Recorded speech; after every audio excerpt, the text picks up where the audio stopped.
Beralih ke informasi yang lain, pemirsa, pendekatan preventif melalui edukasi dan sosialisasi merupakan pilar penting dalam memberantas korupsi dari akarnya. Salah satunya bisa dilakukan sejak dini ke sekolah dan masyarakat.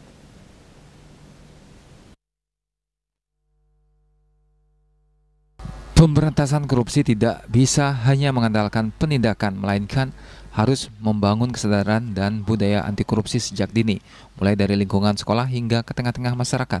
Pendekatan preventif melalui edukasi dan sosialisasi merupakan pilar penting dalam memberantas korupsi dari akarnya. Pihaknya ingin masyarakat memahami bahwa korupsi bukan hanya merugikan negara, tetapi juga berdampak langsung pada kesejahteraan mereka. Dengan kesadaran kolektif tersebut bisa menciptakan lingkungan yang bersih dari praktik korupsi di tengah tingginya kasus korupsi di Indonesia. Edukasi kita sangat pasif, jadi kita mempunyai kedeputian namanya Kedeputian Pendidikan dan Peran Serta Masyarakat.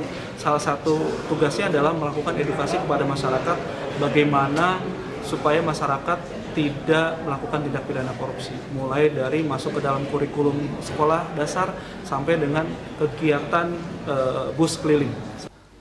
Dengan gencar melakukan sosialisasi, maka kesadaran anti korupsi akan semakin meningkat dalam setiap sendi kehidupan bermasyarakat. Upaya preventif ini diharapkan menjadi benteng kuat dalam mewujudkan Indonesia yang bersih dan bebas dari korupsi. Yana, Bali TV.